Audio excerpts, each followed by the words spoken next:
I think I'm ready. All right. Well, thank you all for joining tonight. So we will be talking about composting, urban composting. We're going to be going over, have a full agenda, like what is compost. We'll talk about the science a little bit.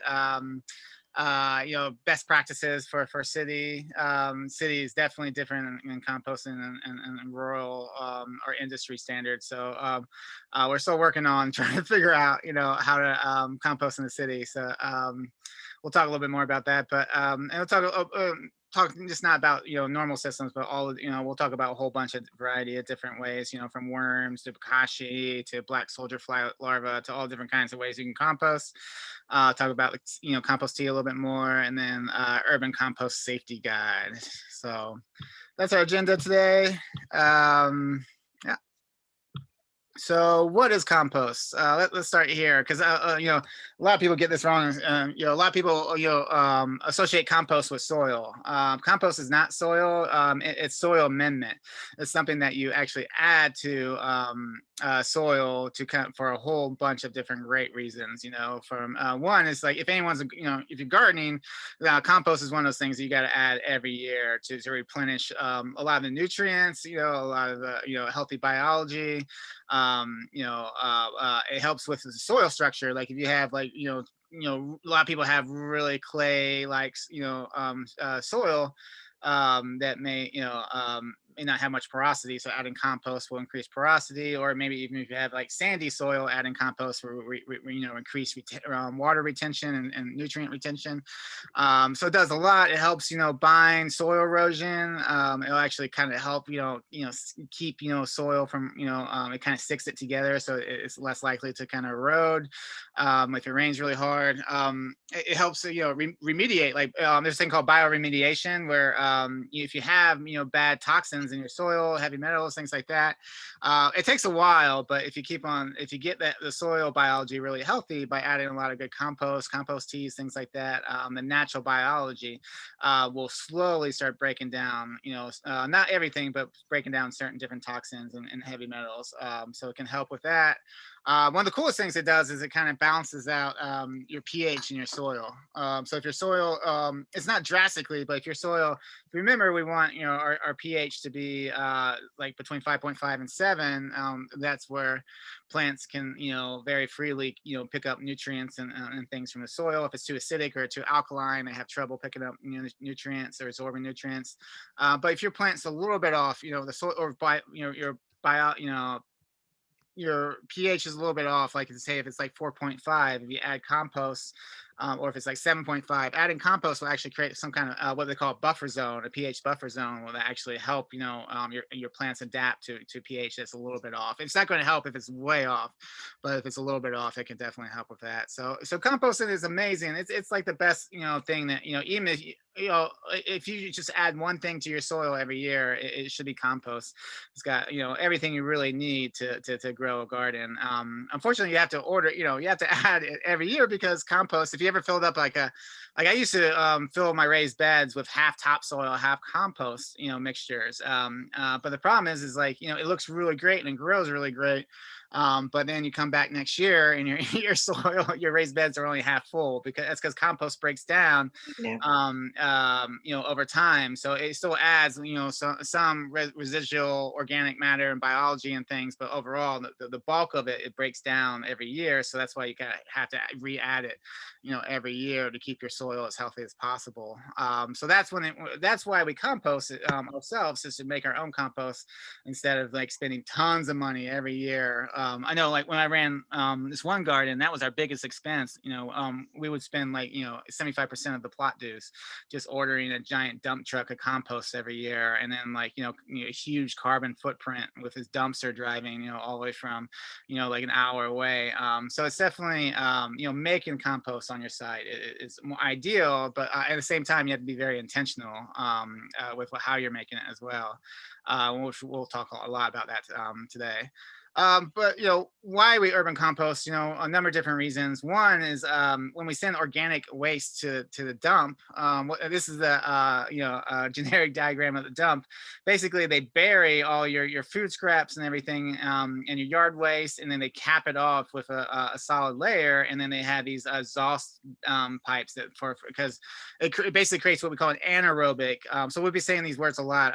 Aerobic is an environment full of oxygen. Anaerobic is an environment without oxygen. So a lot of times when we smell stinky compost, it's because it's anaerobic, because that's methane coming. That's your fertilizer that you wanted to keep in your compost, just so you can put in your garden, but instead it's escaping as a greenhouse gas. Or sending organics to the dump is one of the leading causes of greenhouse gases, and it's drastically affecting climate change. Two is like it breaks down a lot of our gardens. If you just like have a pile of carbon material or just like old garden waste, I mean, it may take years for that pile to just break down on its own, but adding some nitrogen sources and things like that to that pile, you'll break it down much quicker. So you don't have these large, in theory, you don't have these large piles that rodents, especially over winter. Rodents will love these large piles. They'll make burrows out of them, as they overwinter. And then the third thing is producing, it's just year the compost, instead of paying a whole bunch of money and producing a whole bunch of pollution to get your compost, so you can just, make it yourself. But the problem we've been composting for a long time, but we've been all of our standards have been based on what we call industry standards or rural composting that you would do on the farm, things like that. And that I tried that for a long time in the city, and it doesn't work. So really, I'd say in the last like decade or so, we've been really exploring how to actually compost responsibly in urban environments. I'll be honest, I mean, we're still figuring this out right now. Like it's still, we're still having struggle, especially like right now. We're kind of in this perfect storm where due to COVID, shutting down all the restaurants, that was like the dumpsters and restaurants and alleyways is the main source of food in DC for rats. And with all that stuff shut down, they're just overflowing right now. All of our parks and all of our buildings, are having, pretty bad rat problems, which means our compost bins are not also having, some rat issues as well. So it's definitely been a challenge lately. So we're still learning a lot. We're still figuring out a lot. But I think we've gotten some solid things as well. But at the same time, we're still figuring. Yeah, Stacy knows. Yeah, Stacey, unfortunately, she's one of our best compost managers dealing with one of our worst compost situations. So we have about 50 some sites right now. I'll talk about the compost cooperative throughout the city.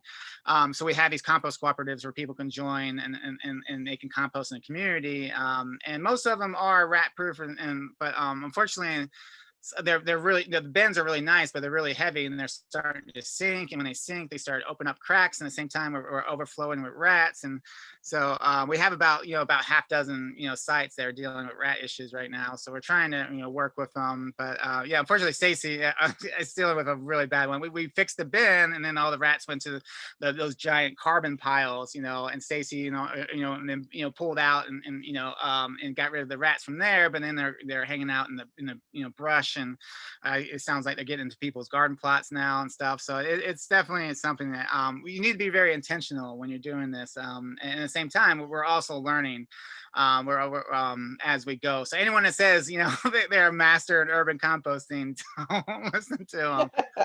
For sure. We're still figuring this stuff out, but I think we've got a lot of really great practices and stuff, and we're gonna go over that today. And we're also going to talk about other ways to compost, like vermicompost and things like that, where you don't have to deal with rats as well. But for example, so going back to the slide, so we have like industry standards versus urban composting standards. So industry standards are like they based it in like the ratios of carbon versus nitrogen. It's all based on having all your material at once on site. So they get like, three dump trucks full of wood chips and one dump truck full of food scraps, and they mix it all at once. And then, and that's great, but that doesn't work on community composting. Community composting, people are dropping a little bit off at a time. You gotta, we have different ratios. We have different ways, to accumulate stuff. Yeah, the industry standards are based on having paid staff, who can work 40 hours a week to take care of it. A lot of urban composting is more community based, where I mean, cooperative based, or basically volunteer based and things like that. Industry standards are more on like scientific calculations. They'll compost meat and things like that because they'll monitor the temperatures to make sure everything's all right. You're not really going to be able to do that.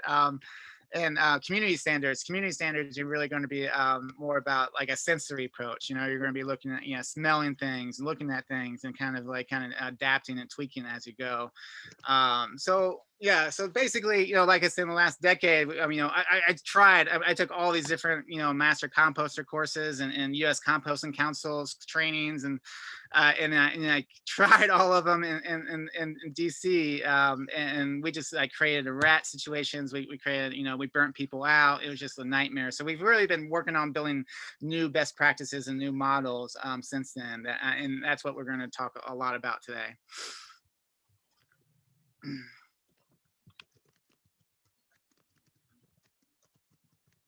Okay, yeah. So it was a great question. It said, only in the last few years, DC takes compost for free at farmers markets. Can you talk about the future of compost in DC? For sure, yeah.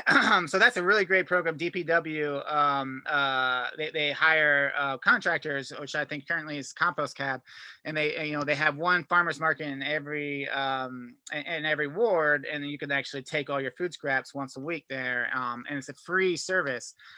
So that's fantastic. So if you're just like, I don't want to compost anymore, you could definitely take it to these services. A lot of them shut down in the winter, but for the most part, they have at least a couple that go throughout the winter. So there are, different places you can take your compost, for sure. And like other places like Mom's Organic has like a composting recycling center you can use. For sure. And then ultimately, the goal is, is to have curbside pickup. Like Seattle and a lot of places have, where you just take your compost out in special bins, and they take it all and bring it to a facility. Unfortunately, they're struggling right now trying to figure out how to do that. Mainly because they're struggling because the original goal was like it's supposed to be, DPW has a waste diversion team, and they're supposed to figure out how to do it. And problem is they're supposed to find a place in the city to have the composting facility, and I haven't kept up to date with it, but like pre-COVID, I know they were having a really tough time because like, where are you going to put a compost facility in a city, unfortunately, how most of that stuff, a lot of times it's like, let's put it in the poor communities and like poor neighborhoods, but I know there's a lot of advocates that are going to make sure that doesn't happen. So it's like they're still trying to figure that out, but the goal was, I think it was in the next 5 years or 4 or 5 years, is to have curbside pickup, at least for some neighborhoods, and start out as a pilot, and then eventually, do it citywide. Realistically, maybe I'd say like 5 to 10 years. I don't know. I mean, I think things might have to change. They might have to broaden their scope or change or tweak some things right now. But again, like I said, I haven't gotten an update, from DPW in a long while from that. So that's the ultimate goal, is hopefully someday we'll have, curbside pickup. But one of the reasons why you would want to do that, why you would still want to compost, locally, even with that, is I did two big reasons. Is one is like, you're not going to get that compost back for your garden. So if you're gardening, composting yourself is a great way to, kind of, keep it local. And two, there's still a lot of pollution involved with these big, centers and hauling everything. So if you're looking for like local, decentralized, low carbon footprint kind of models, we still, keeping it in these community based models or in your backyard is still a great way. But I think ultimately we're going to need to do, all different levels, from having a large scale facility to smaller scale, sites, to smaller scale, community composting, to backyard composting, to all different things. So everyone's trying to kind of tackle this at different ways. Like DPW is now doing home composting trainings and things like that. And they have a rebate program that will help you buy like tumblers and things for your backyard. So yeah, I would say that's like kind of the future of compost in DC. I don't know if anyone else has anything to add to that. I know another thing. One exciting thing is our DC water has one of the largest what do you call it,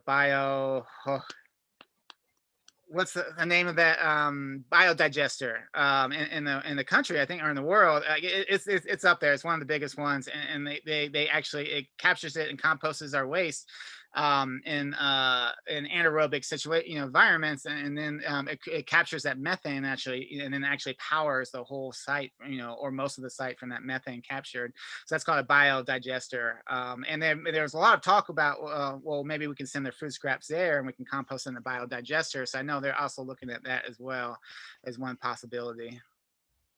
So, someone said, did you say where the compost goes from the farmers markets by DPW?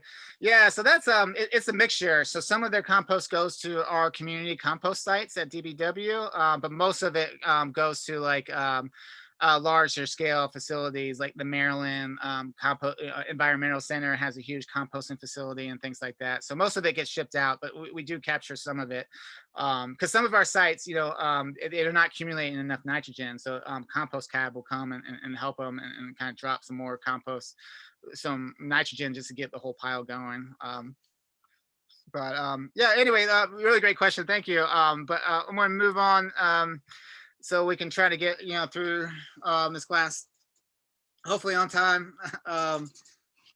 Normally we do, but I added a couple short videos, so we'll have to see our timing. But anyway, all right, let's go. So compost science. So let's talk a little bit about how composting works. And there's really there's two categories for composting. There's hot composting, which is more the popular one. This is what most people do when composting. This is one of the most efficient ways. It's very fast. You can do huge piles, or you can do small piles in your backyard.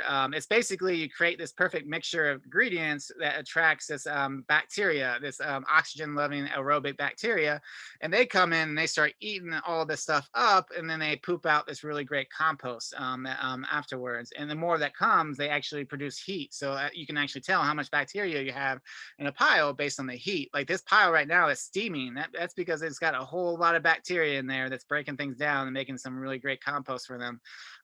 So that's generally how it is. And we're going to talk a lot about the hot or active or bacterial composting. But then we'll also be talking about cold composting. So they're maybe not as efficient, but it's a pretty great way. A lot of them, you don't have to worry about rats and things like that. And also you can make some really great compost. Like vermicompost is from worms. It's like hands down the best compost. It's the most expensive. It's amazing for your plants, but it takes a while to create. So we're going to talk about worms. BSFL is the black soldier fly larva. I'll talk about them. Burying in compost, keyhole gardens, fermentation, carbon piles and things like that. So we'll talk about both of them, but we're going to start out talking about hot or bacterial composting today.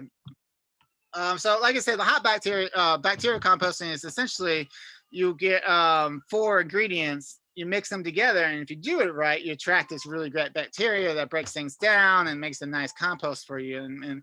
But if you don't do it right, like a lot of ways, like people will add too much water, and it'll get stinky, and you end up attracting anaerobic bacteria. And they, like I said, they eat up all your fertilizer. Instead of like pooping out compost, they poop out greenhouse gases. So that's when you get that stinky compost.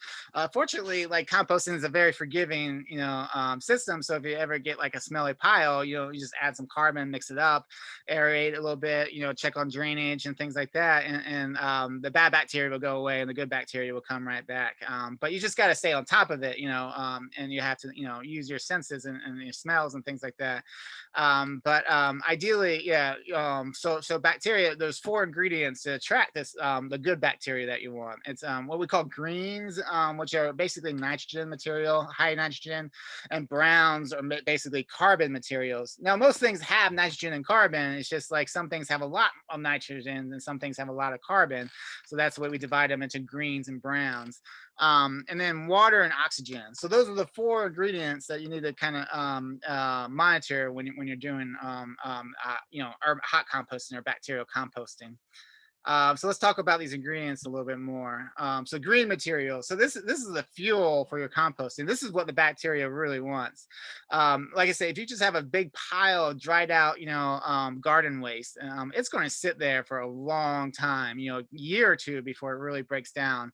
But if you add nitrogen, sources like, it could be food scraps. It could also be, things that don't attract rats, like fresh leaves and grass and hair and stuff. So if you add that to it, it's going to track the bacteria and they're going to eat nitrogen and the carbon. So they don't really like the carbon that much by itself, but if it's mixed with nitrogen, they'll eat all of it. A great example is there's this in Peachy County Yard Waste Facility. They collect all the street leaves and then they compost them in these long, what we call windrow piles. And they mix it up, chop it up, water it, and all that stuff. But it still takes like almost a year to produce a finished compost, what they call leaf grow. But then they've been doing these pilot programs where they add nitrogen sources like food scraps, and what they find is now they're making finished compost in like 2 to 3 months.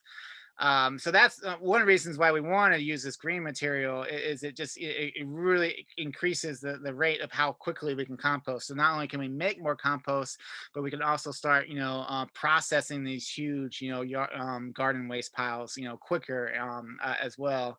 But what we use what we call a pathogen prevention approach for small scale. So we don't really mess with. I mean, if you're in like an industry level and you're doing giant piles, you're going to be testing and monitoring all that stuff. You just can't do that on a small scale. So we just avoid anything that could lead to pathogens, like meats and dairies.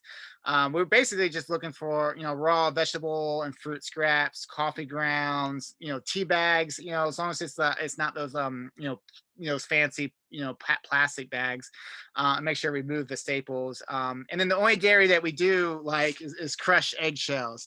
Try to crush them as much as possible, but those, typically don't attract, rodents and typically don't, smell too much, and they take forever to break down. They'll probably still, be so much solid by the time you finish your compost, but that's okay because they're just full of calcium and it's just a slow release calcium. So mixing eggshells up in your garden soil is a great way to prevent things like blossom end rots and things like that. And then, so I try to divide two different things away, and things that will attract rodents and things that won't, in case people are just like, I don't want to deal with rodents. So if you don't want to deal with any of that stuff, but you still want to have really nice, fast compost, definitely check out, having fresh leaves and fresh garden waste. A lot of times, whether something's, a carbon or nitrogen has more to do with when you get to it. When it's fresh and green, it's got tons of nitrogen in it. But when you let it dry out, it'll dry out, a lot of nitrogen will escape, and then it's primarily a carbon. It's like grass. Grass is really high in nitrogen, but if you dry it out and let it become a straw, that's going to be more of a carbon. So fresh plants break down, have a lot more nitrogen. And then definitely like flowers, and then hair, which I thought was kind of crazy, but then I met all kinds of dog owners with like pets that shed like crazy, and they'll compost that. Sometimes it takes a couple of rounds. It takes a couple of rounds to break down the hair, but hair actually has a lot of nitrogen in it. And then there's things that have a lot of nitrogen, and those you just want to be more careful with these things. You don't just want to dump, a whole, giant bag of grass, into, your compost bin. You want to mix it up right, so these are really high things. So things that may attract rodents, like organic manure. We have some really amazing places in DC that can get manure for free. National park stables, from whether it's Rock Creek or DuPont, and that's really important when you're doing manure, because you don't want to get you got to be careful with certain, sometimes farmers will spray herbicides or pesticides on their grass, and then they feed that, as a straw to their horses. The pesticides and herbicides are persistent. They stay, survive the digestion of the horses, and then they survive the composting process, and then you're putting that persistent, herbicide and pesticides in your garden. So that's why you want to make sure you get your manure from organic sources, and the best organic sources is national parks. They have to be organic with everything, on their horse stable. So definitely, you can pick it up for free. Sometimes it is like with manure, it's either considered aged or fresh. If it's steaming, it's fresh. You want to actually let that sit in the pile and break down, or compost it. And if it's aged, if it's been sitting around for a year or two, you could add that directly to your garden. Or, I mean, it doesn't hurt, just throw that in your compost and just recompost it, and then it's going to be some really amazing compost. And then, again, if you don't want to deal, with anything that attracts rodents, there's fresh grass clippings. So if you cut your grass, if anyone's ever bagged a bag of grass, I mean, you smell that. It's just like pure methane coming out of that bag. So definitely, if you can use that. Again, it has almost enough much nitrogen as manure. So you just want to be careful. You want to mix it right. And we'll talk about mixing and stuff in a second. But that is really great. And then like alfalfa, which I don't know, I mean, unless you're like out, a farmer, most people don't have alfalfa bales, laying around. But I know people that do use that. They order alfalfa specifically to really get their composting going. So that is an option. I just don't know how many people do that in DC.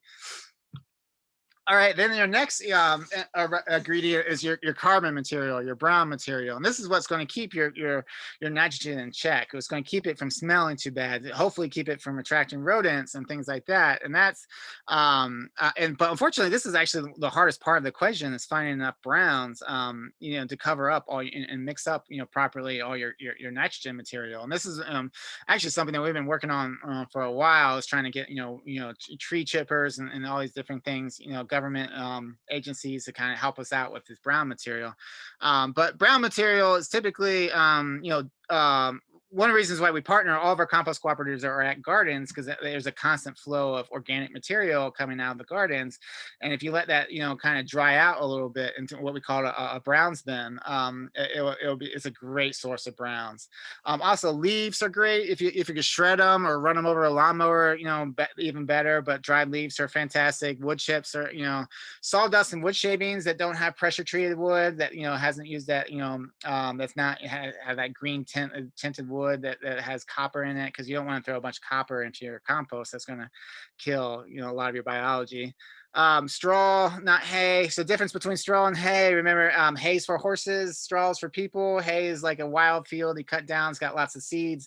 They want the seeds because they feed them to horses for protein. Straw is like a farm grain, like barley. They cut down all the stalks, after they harvest the tops, and that's, it's got some seeds, but not a whole lot. Newspaper. So almost all newspaper and almost all generic paper in America or in the US is soy ink. It's totally organic. It's completely okay to break down and use. Try to shred it if possible, or at least rip it up into little pieces. Because if you use a lot of like big pieces of newspaper or leaves or something, like and it gets wet, it can get matted down and can create an anaerobic environment. So you want to cut everything into small pieces. Really, like the fancy paper is what you have to avoid. Is like the fancier you get, the more likely it's going to have some kind of toxic dye. And that glossy stuff, even though it's a clay-based thing, makes that glossy stuff, but it takes forever to break down. So I just avoid all that stuff. So yeah, just newspaper and generic paper is all safe. Dryer lint, if you're not using any kind of toxic or any kind of like fragrance and stuff, as long as you're doing like no fragrance, no whatever. Seashells, which sounds a little crazy, but the reason why people love to put seashells in their compost is because it's like the one of the best micronutrient fertilizers out there. But it takes a little while. Like if you're like doing like a clam bake or whatever, or like a you gather all your shells. You want to sanitize it where, if you have a fire pit, have a fire and throw it all in there and then collect it at the end, or, you can bake it in your oven, or make a stew out of it, boil it. And then you throw all the seashells into a bag and kind of pulverize it a little bit with a hammer. Like I said, it takes a little while, but it's like the most amazing fertilizer for your garden. So if you do that, it'll be worth your while. It just takes a while. And then wood ash, if you have fire pits, and you just don't, as long as you're not using charcoal or fire starters or anything that's going to have chemicals, to the night. You can use the ashes. That's really great phosphorus, actually. But I mean, it's better to mix it with the compost rather than just add it directly into your soil, because you can add too much. So these are a lot of your carbon sources, but like I said, it's hard finding carbon. These are the main sources that we use. Wood chips are big. At first, I don't know if anyone's seen this ad from, it's always all over, it was all over Facebook, but get chip drop, which I was like, well, yeah, right, that doesn't work. But actually, I've talked to a lot of friends that actually they've gotten a lot of wood chip loads from this. DDOT has a urban wood reuse program. It's supposed to just be for schools, but they kind of unofficially open it up to anyone. So if you go to this website, you can actually request wood chips. You can also sometimes request. They have their own mill now, and they've been making like picnic tables and tree stumps and things like that. They mainly been dropping off at schools, but you can make a request for it. I don't know. I think, yeah, I'm not sure how easy it is if you're not at school to get those things, but I have a whole list of local tree companies you can contact individually at the Doug Network. But also, you want to make sure, tell them I want one load and no more. Sometimes we forget to say that, and they drop way too many loads. Just to give you a good summary about, so most, wood chip trucks are, about 5 yards, 3 yards. Some big ones are 10 yards. So when they ask how much you want, I mean, this is a good indicator of piles. If you want a pile like this is probably 5 cubic yards. But a 10 cubic yard, you need a big area to store that. Just a heads up. Mills, there's one in Anacostia that mills a lot of non-pressure treated wood, and they would give us the shavings for that. Paper shredder companies, some of them by law are supposed to burn it, but if they don't, or if you have a paper shredder in your office, grab that shredded paper. That makes really great carbon sources. Landscapers got extra garden waste, things like that. Just maybe it's just getting this mindset of like grabbing carbon whenever you see it. Like whenever I'm walking, I notice these bags. Everyone puts these like carbon bags full of yard waste. Now, you look at them first, make sure they're not full of poison ivy or thorns or something, but then grab them and just store them, because you'll eventually need them. We have dry spouts throughout the year, like fall and winter. There's lots of leaves in the area. Certain parts of the garden year, you get a lot of garden waste, but then you have these areas that you just want to stock up for, because there's just there's not a whole lot of carbon.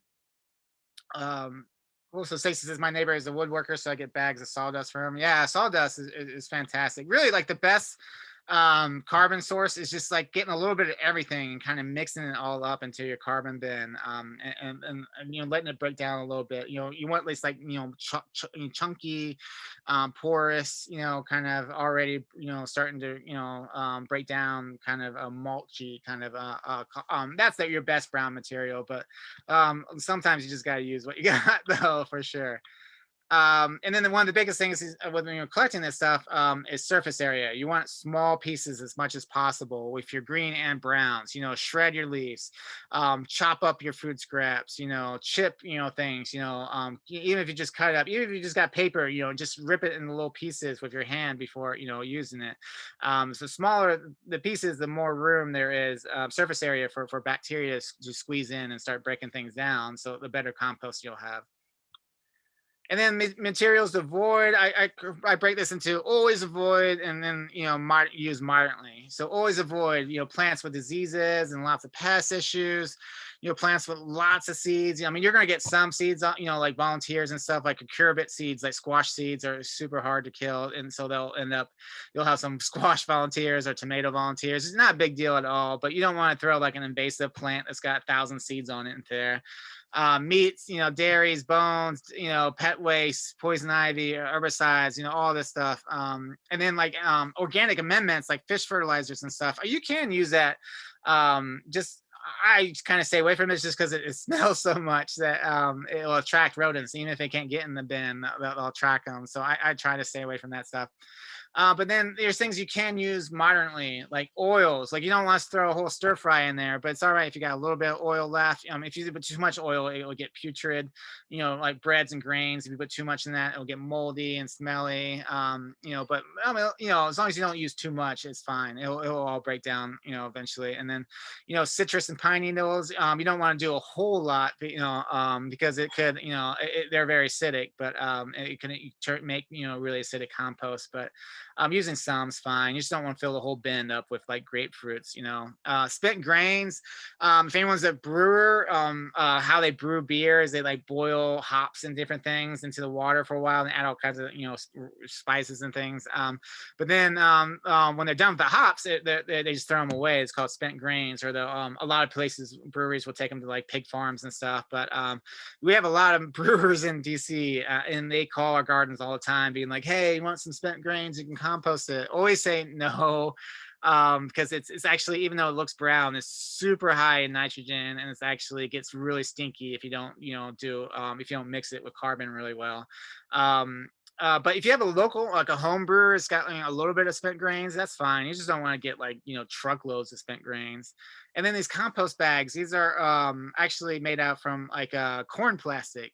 They will break down, but they take a while. So you don't want to throw a whole bag in there, because then by the time it breaks down, and then you'll have like these nice compost, but then there'll be like nasty anaerobic pockets for these bags were full of like, anaerobic stuff.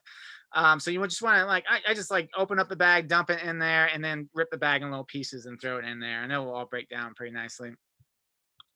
So a couple questions, or one, why is manure okay to use but not pet waste? Yeah, so pet waste has a lot more pathogens and diseases and things like that.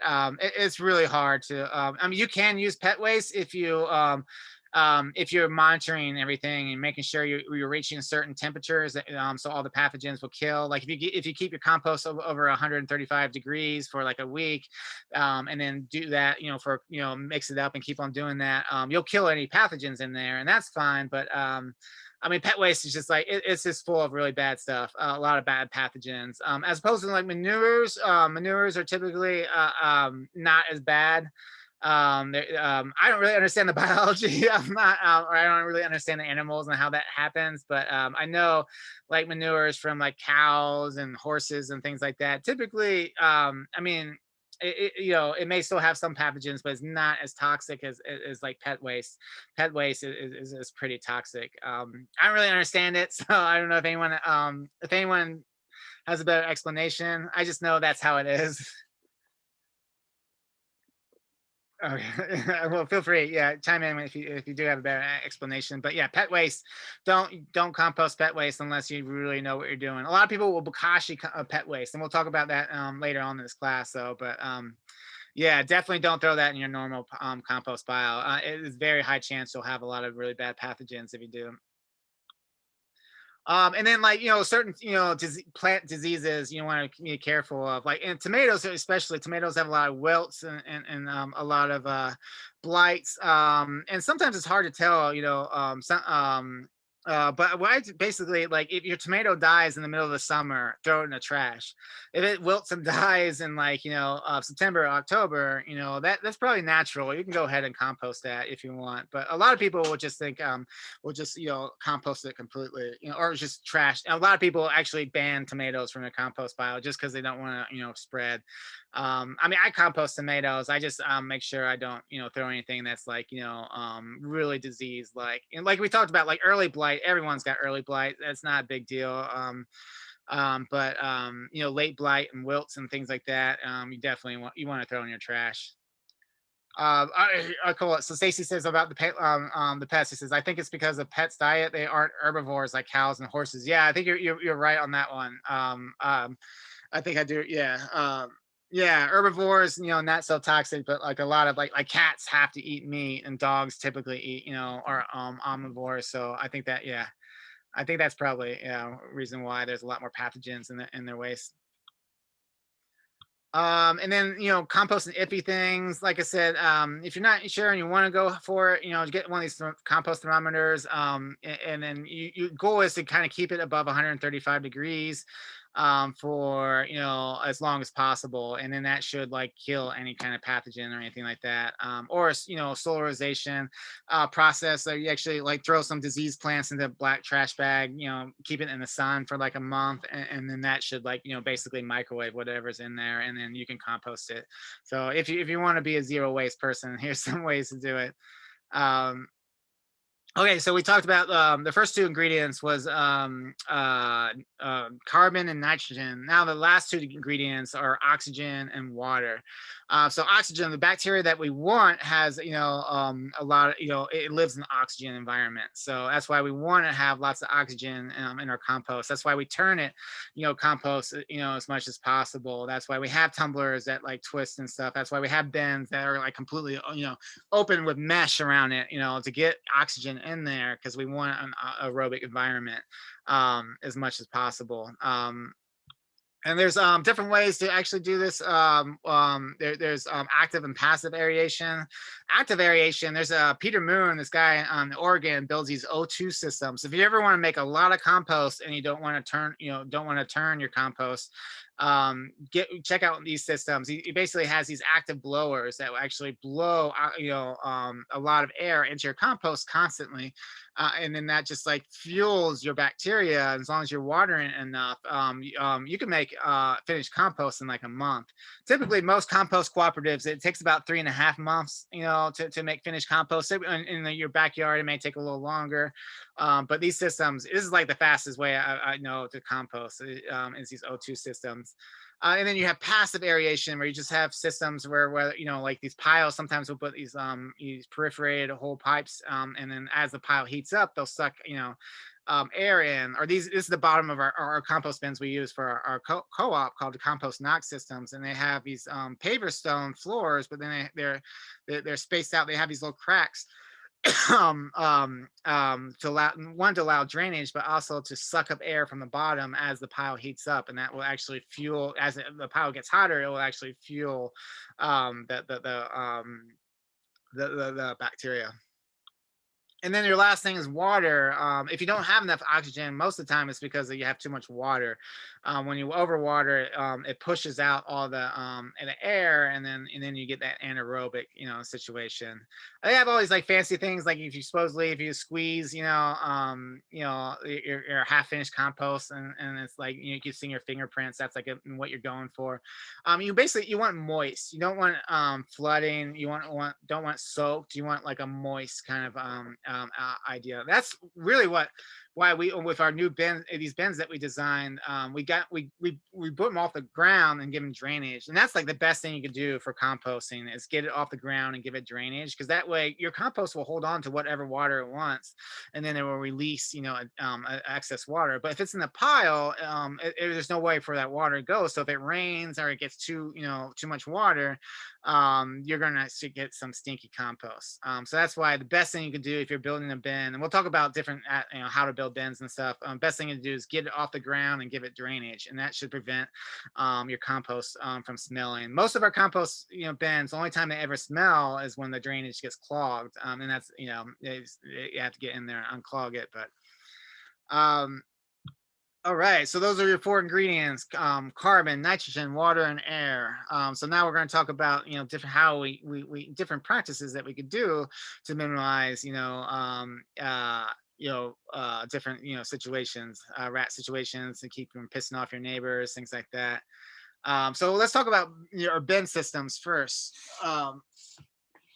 So there's a lot of different ways to compost. I mean, there's a million different ways. We just have to understand. You just have to recognize which ones are rat proof, or at least somewhat rat proof, and which ones are not. And all these are all really great ways to compost. But none of them are rat proof. Like straw bale. Straw bale actually starts out rat proof. We had a farm that did this for a while. They just completely, it's called a biofilter, a carbon biofilter that they create around, they compost in a pile in there, and then they surround it and cover it at the top with straw bales. And it actually works fine for a little while, but then the straw bales break down, and then, after a little bit, and then it's definitely not rat proof. And drilling holes in plastic bins, that's great, but rats have no problem chewing through plastic. Pallet bins, is a really popular one.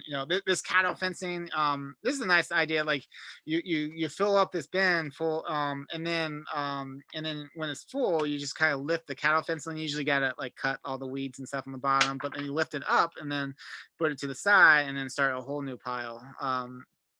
But so these are really great. It's nice having more than one bin, so you can process one as you're adding to another one. Ideally you want to have, if you're going to properly compost anything, you need to have for hot composting, you need to have 3 foot cube space is what you're going for. But you can compost smaller. It's just not is a you'll get temperatures and stuff as well. But so these are all great systems. I just wouldn't use them for food scraps. So this is the bin that we use. This was a company a while ago. They're not in business anymore, but they're called Urban Farm Plans. We actually contracted them to. We took all these failed systems that we tried, and we kind of brainstormed this new system out. And I really love this system. I mean, it's a work in progress. There's some issues, mainly because it's too heavy. After several years, it starts to sink. But we're definitely brainstorming different ways to kind of deal with that, or especially just put it on a concrete pad or things like that. But it's a fantastic system. It's definitely, I've tried dozens of systems out there, and this is, it's not perfect, but this is the best one I've ever seen. And you can do a single bin or a 3 bin. Unfortunately, it's kind of pricey, so you probably wouldn't want to build it in your backyard. But I'm going to talk about the features, and you can actually build, a pallet bin, using these type of features, or cheaper bin, because it's about, well, before the wood market blew up, it's about $1,000 in materials, and it could take like a whole day to kind of build one of these. And I mean, I think it's like 300 for only single bins. But I want to talk about the features first, because you can also build these, using it does, the same, same concepts as well. So DC rats, a couple things to understand. There's actually like 2 or 3, I think there's 2 different species of rats in this area, and like, some of them burrow and some of them climb. So I can't keep them straight. So I just, the thing to understand with rats is they'll tunnel underneath. So if you have like you have a perfect system, a rat proof system, but it's on the ground, they can totally tunnel into that.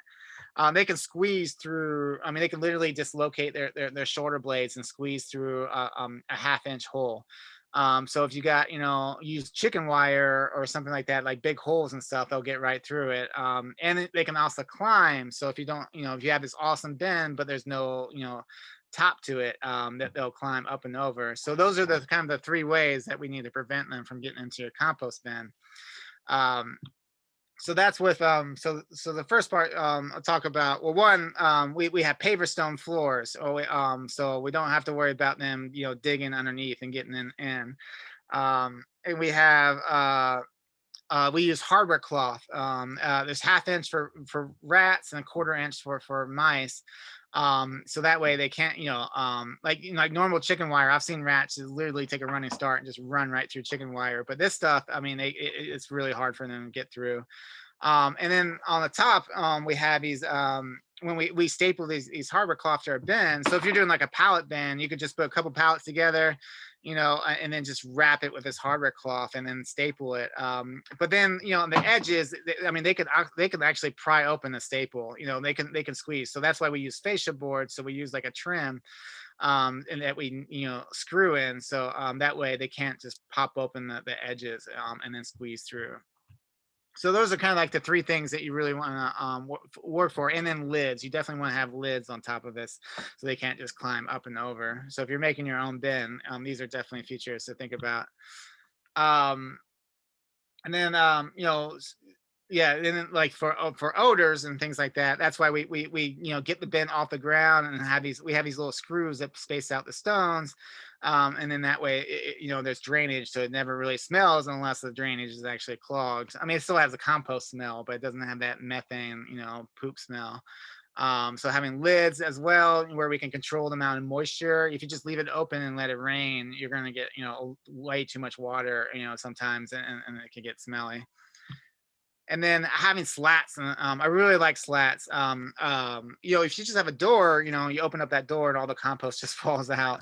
It could be pretty messy, but with slats you can move them up and down, so if you're moving one pile from the next, you can rearrange the slats to kind of work with you as you decrease one pile and increase another. You can add a slat and decrease the slat. So I really like slats. So that's basically, that's whole system. It may be, if you're like, this is too much for me to build myself. That's why we have 56 of these around the city, and we train people into these compost cooperatives where we'll talk more about the compost cooperative, but you can join one. You can compost with people, do as a community. It's a great way to meet people. It's a lot easier than just turning the pile by yourself in your backyard. So that definitely, if you're just like, I just want to join something and not worry about building one, that's great. If you want to try building one, like I said, these can be pricey, but if you use the same design features, you can build really cheap ones as well. And then there's other single bins, so like that people use. This is actually what I use at my house. So there's other different systems that are rat proof, but they they don't cost $1,000. So so these tumblers are kind of hard. If anyone's ever used a tumbler, you fill it up and you just kind of in theory it spins, but in reality like once they get too heavy, they don't spin very well, or the whole thing falls over, or it gets too anaerobic, or it's just not big enough.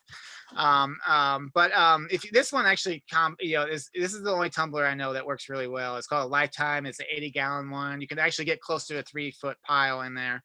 And that works really well. The only problem is I would recommend getting two of them, because once you fill up one, you got to wait a couple months before it breaks down, before you can start adding more new material. So it's nice to kind of go back and forth. I heard a lot of good things about this aerial bin. It's got all these like grinders and stuff in the middle. It's supposed to be rat proof. I'm a little worried about anything that's plastic, but I've heard that they're pretty rat proof. So definitely you can check that out. Getting a metal bin and drilling holes that are a quarter inch or smaller.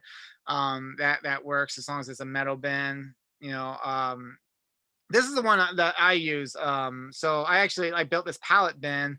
I completely encased it in hardware cloth. And then what I do is I'm not really worried about making a whole lot of compost really quickly.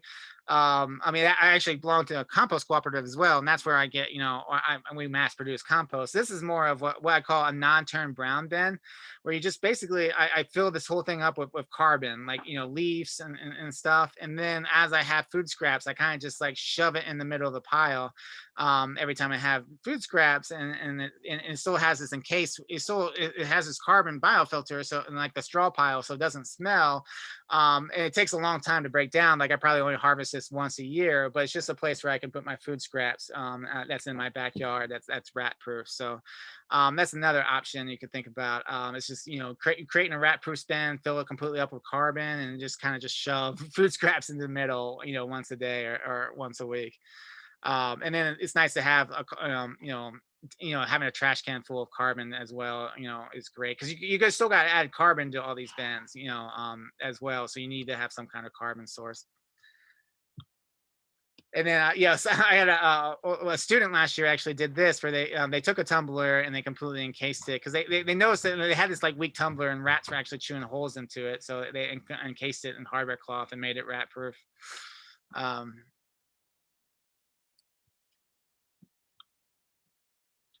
and then And there's some additional tips, when you're composting, and we're still going to talk about how to actually compost as well. But just talking about the systems first, and then we'll talk about the actual process of composting. But a couple tips that we've been learning over our last couple of years. Rats really like to make burrows in places they can hide. Well, the problem is a lot of our bins are so heavy they'll start sinking. So when they start sinking, and all of a sudden under the bin is this perfect hiding spot, and that they'll burrow under. So if you can keep the bin, you want to be able to see under the bin, or at least put it on the concrete pad if possible. You want to keep the area tidy. Pull any plants and stuff that's around the compost bin. Don't give them hiding spots. You want to if your bin starts to sink, or if you start, if you have boards, especially slat boards, start to warp, you want to fix it and replace it as much as possible, as quickly as possible. Having browns bins, not just having giant piles of brown bins, but actually making like hardware cloth, or using trash cans or things like that. These aren't 100% rat proof, but usually if you just give enough of a barrier, yeah, I've never seen a rat actually go into these bins before. They love the giant piles that are on the ground, but if you can get it into like a hardware cloth, like we have a hardware cloth bottom and stuff, we could make these pretty cheaply, or just like having trash cans or things that are somewhat rat proof. That's great. And then doing what you can to reduce smells like carbon footprints, avoiding meats and dairies, ensuring you have drainage or proper moisture levels and things like that. But the biggest thing is, like, when you see burrows, you want to treat them as quickly as possible. We had this one case, this compost bin, where the rat infestation was so bad, we actually just moved the whole bin, and then had to treat the whole site. And as we're moving it, there was some compost cooperative members that were helping us, and one guy's like, "Oh yeah, I've seen these rat holes for like the last like year. I just never thought of anything." It's like, if he would have said something, like a year ago, we could have dealt with it, but instead they just ignored it for a year, and then it got so bad we had to move it, and bring it. It was a bad situation. So when we see these holes, don't ignore them, treat them.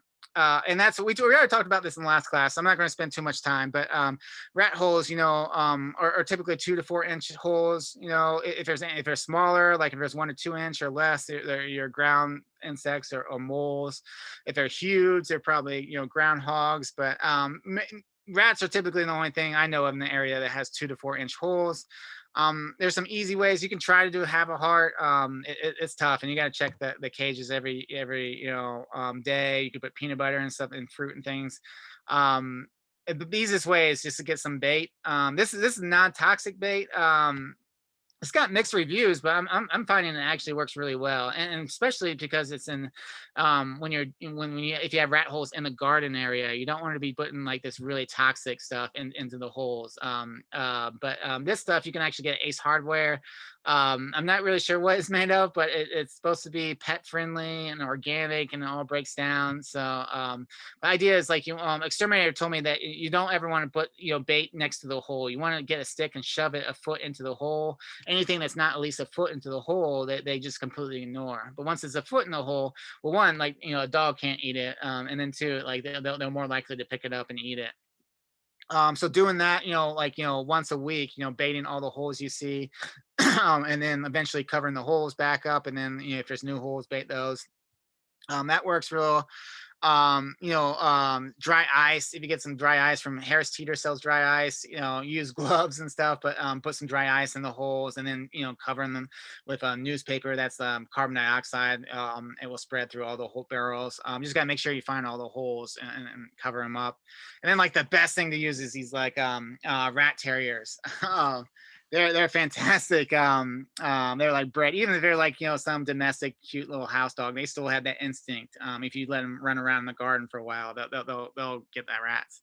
But like I said, if you don't want to deal with it, just call an exterminator as well, and just have them deal with it as well. I mean, especially if it's in your backyard and it's like a tumbler, you can just, or something, you can just take it, throw the whole thing away and call an exterminator. And then we talked about this. New York City actually has these free rat, trainings. Most of this on prevention, how to make sure that your sites are, don't attract rats. But they're free. They don't mind if out of town people take this course as well, especially since they're online. So you definitely, I haven't taken it yet, but I've heard it's a really fantastic course. All right. So now that yeah, we got out of the way. Now, so we talked about bins and systems, and some best practices as well. Now we're going to talk about, let's say we pick the bin, we have a bin, it's somewhat rat proof or it's really rat proof. Now how do we actually, process things? And I'm going to first cover a 3 bin system. So 3 bin systems are some of the best systems out there, especially if you want to make a lot of compost. Typically, I mean, most people don't have a 3 bin system in your backyard, but a lot of community gardens and places like that, cooperatives and stuff have 3 bin systems. So if you're doing this as a group, 3 bin systems are definitely how you want to do it. What's great about 3 bin system is you never have to stop adding material. So this is bin one. All your fresh material goes in bin one. And then you feel that, idea is, I mean, everyone, depending on how many people you have, it may take, months to fill this up. Ideally, you want to fill this up in a month, and then you turn this over to bin two, and then you start filling up bin one again with fresh food scraps. You never put it in bin two and three fresh food scraps because it's like kind of like hitting the reset button, because compost goes in these like very delicate cycles with all different types of bacteria for different temperatures. And if you all of a sudden throw a bunch of fresh food scraps in there, it's like it has to start all over again. So bin two and three are mainly for like what we call curing or cooking or curing. That's where it goes through these natural compost cycles.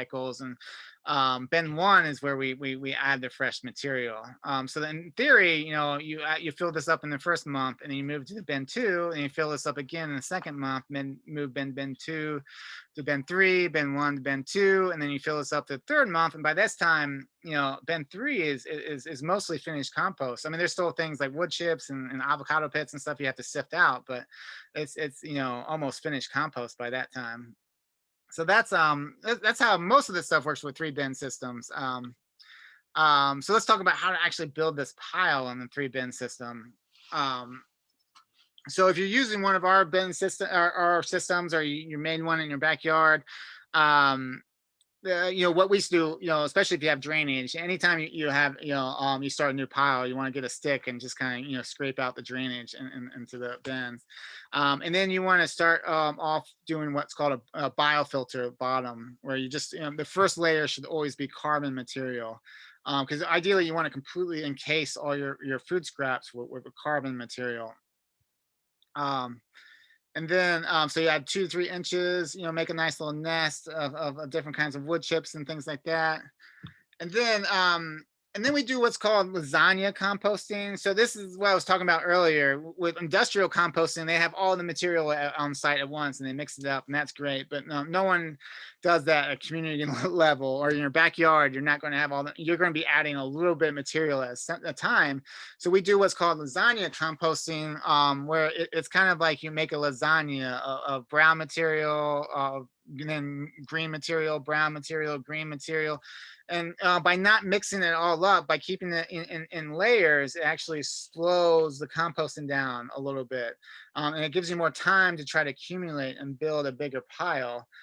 So if you start off doing this layer system, in theory, it's still going to break down, but in theory, you have more time to build up a big pile. And then once you have a pile that's at least 3 feet tall, you can turn it and mix it and all that stuff and move it to the next bin. And that's where the composting really kicks off, and you get lots of bacteria and lots of temperatures. But by doing the lasagna composting, it basically buys you more time and allows you to build a bigger pile. And what we there's a lot of talk about ratios of, like, what kind of ratio from browns to greens. Typically, most, like industry level is 3 to 1, but that doesn't work on on the community level because you just don't accumulate, because you need all the material at once for that to work. So we do a 2 to 1, where if you fill up, if you have a bucket of food scraps, you want to dump that in and then fill up that bucket twice with brown material, and then dump it on top.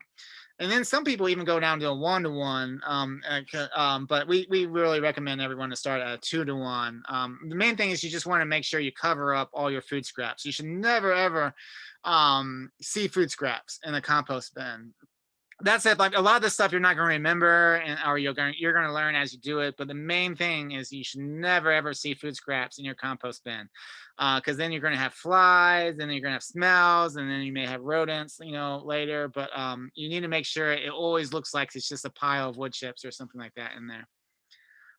So then you do that lasagna composting. So how that looks like is we have, you have your carbon layer, and then we add food scraps. Kind of, you spread it out a little bit. You don't want more than like 2 to 3 inches per layer, or it's just going to get like anaerobic. So you spread it out a little bit, and then you completely cover it up with carbon material. And then you do that again next time, and the next person comes with a bucket, drops it in, and then completely cover it. And you keep on doing that lasagna until you get at least 3 or 4 feet tall. And then at that point you can flip it up and over to the next compost bin, mix it up, and then that's where things they love the bacteria really loves it when you mix it. And when you mix it, that's when they get really excited, and they really start cooking it. So and then, but like I said, the biggest thing that I mean, if you don't remember anything but this, it's that never have exposed food scraps. Always make sure everything is completely covered with this biofilter layer. That way, even if it does smell a little bit, it should filter it out, and keep at the very least keep flies. Like I mean, if you have some exposed food scraps, every time you open up that bin, a whole swarm of flies are going to hit your face. But eventually, even if it's rat proof, you may attract rodents that can't get in, but they're going to hang out in your garden, and that's no good either. And then, and like I said, next thing, like, every time you come down, you don't want to like run around searching for carbon. So you want to have your carbon already on site, and that's why we call these brown storage bins, where you can make them out of hardware cloth. You can have trash cans. We really recommend not doing them on piles on the ground, because that even though like rodents don't, there's no food in there, especially over the winter, that they're gonna, that may be a great place for them to hang out. So try to get everything into these, these rat proof bins, and then when you drop food scraps off, you could just just grab some carbon and cover it up. But that's really important. If you ever show up to and there's no carbon, you just got to bite the bullet and throw those food scraps away. You can't compost them without covering up with carbon, or you're going to have some bad issues. And that's what we do as well is like when you finally sift your compost towards the end, you got that the corn cobs and avocado pits that take forever to break down. We'll actually throw those into the carbon bins and kind of pre-inoculate your carbon. So again, you want to have like a great a mixture of all different kinds of carbon sources. And if it's like halfway broken down, it's just it makes such it makes really great compost. And then turning your compost is just a fancy word for grabbing a fork and taking it from one bin to another, or if you have it on the pile, just flipping it up and down. So you do that to kind of aerate it, and also all the bacteria hangs out in the middle for some reason, and that's where all that heat is. So they'll eat up all the nitrogen, and then they'll go away, and suddenly your pile is not hot anymore. So then you flip it over, you mix it up, and then nitrogen goes back into the middle, and then they come back, and then you get heat again. So if you ever notice, if you have a thermometer, every time you turn a pile, especially if you water it, the temperature goes way up, and then it slowly goes down over the next couple of days. So, and it's ideally, like for our compost cooperatives, we do like once a month turning. You could turn it every day if you wanted to, but it's just a lot of work. So I think once a month is a good ratio for turning. And then Eco City Farm, we actually partnered with them. They're up in Hyattsville on some compost projects, and they do this thing where they build these little troughs.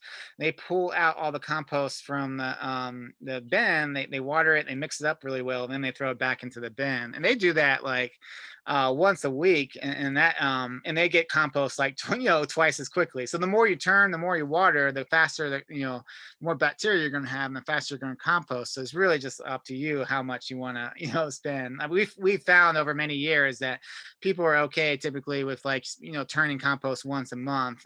Anything more than that, and it starts burning people out. But and then adding water. So it's a good idea to add water. A couple of water can per bin once a week. Add some hose for like 30 seconds.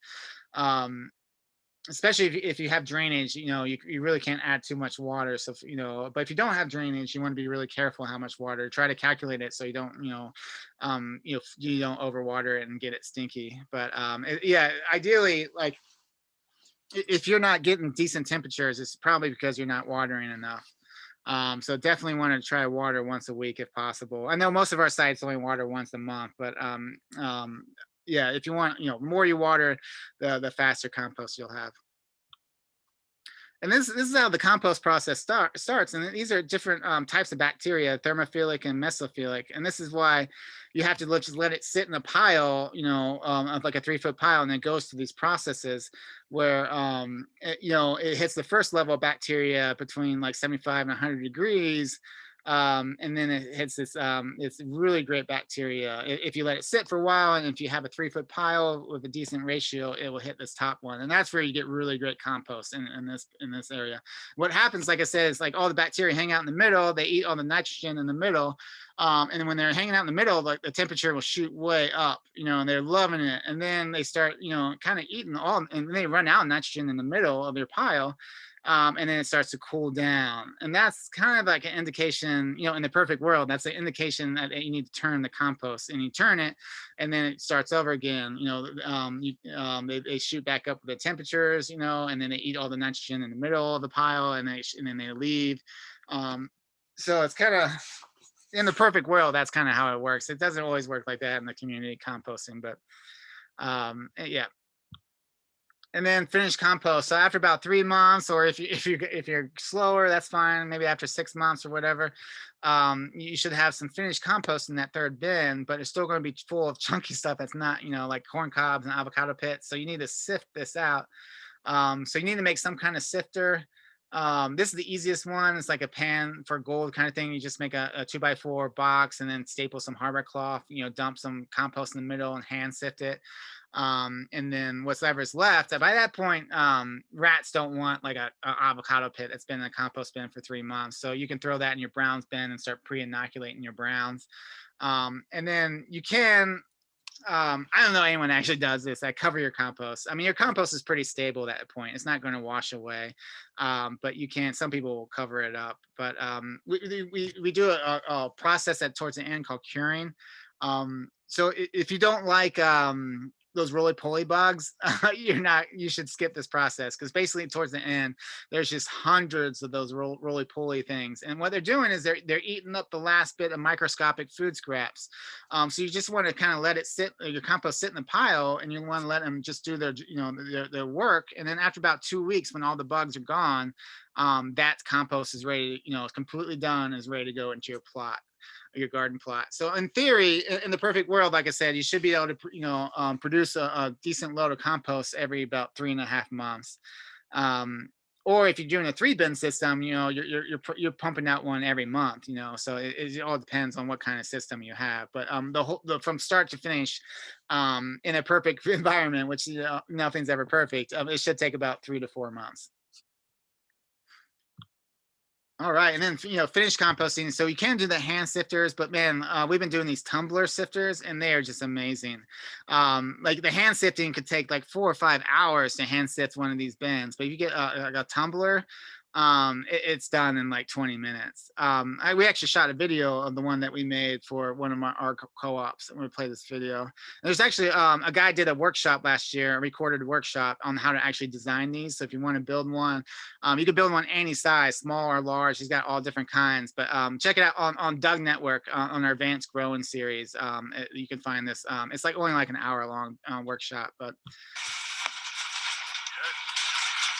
So ideally, like they're turning it, and the finished compost is sifting into this wheelbarrow underneath, and then all the stuff like the wood chips and chunky stuff that's not done is going to the trash can, and then they're moving that trash can to all that old stuff going back into the brown bin. So really, like, I mean, like if you got a big system or a 3-bin, I definitely recommend. I mean, these are pretty amazing. It'll save you a whole lot of time. All right, and then storing your compost at home. You can, if you don't want to drop your stuff off every day, you can get these like charcoal filter tops that allow oxygen to get in, but then keep things from getting too smelly. They'll buy you about a week, and then you still need to drop them off once a week. Or if and the best way, if you have freezer space, you can store, a can, any kind of bucket or whatever into your freezer, and then that's good for however long you want. And then you drop that off. You drop it off as like a frozen block, and then put a bunch of carbon on top, and then it'll melt, and then eventually, it'll be fine. But most people use, get some kind of container like this, and that will buy you once a week. All right, so then troubleshooting, like we said, a lot of urban composting or community composting is it's a sensory approach. Like if you smell rotten eggs, or smell ammonia, or there's probably too much water, or too much green. There's not enough air, so maybe you have to get in with a pitchfork, put some carbon on the top and mix it up again, aerate it. Maybe your drainage is clogged, or maybe you don't have drainage and you need to kind of dry your pile out a little bit. But yeah, if it smells bad, that's probably because it has too much water or too much green material. But either way, you need to add some carbon to it and mix it up somewhat. If you show up and there's like flies everywhere, there's some kind of exposed food scraps, so walk around the bin, find where that is, and cover that up. And if it's just taking forever to break down, then you probably aren't adding, maybe think about adding more water. Think about ways you can get more air to your compost bin, or maybe add more nitrogen. Go down to a 1-to-1 ratio. We tell people you start out with a 2-to-1, but if it's not working, well, you can always go down to a 1-to-1. Just make sure you cover up all your food scraps as well. And then equipment, you got that, compost thermometer is really fantastic to have. Don't leave it out in the winter. It will freeze and break. You definitely want, you can use shovels, but having some kind of pitchfork or manure fork, it works really well. And then having these compost probes. This is one way. If you have a bin, like a single bin, you can actually just stab it and then pull it up, and it kind of helps mix it up. It works all right. I wouldn't use it for a 3-bin, but if you just have a 1-bin system, this works pretty well. And like I said, if you don't want to do this all in your backyard, you could join one of our cooperatives. Even though we're having a couple issues at a couple sites, for sure. Most of our sites are still very rat proof and smell proof. So definitely, you can check it out. We have over 50 sites across the city. We have over, 1,000, about 1,500 people actively composting. They're self-sustaining compost cooperatives. Basically, we need a manager, or managers to operate one, and then you can join as a member. You got to take an hour training. You have to take and then you have to commit to at least an hour a month, to help process the compost. And then you can drop off all the food scraps you want. And like I said, you can do it as a community, which works really well.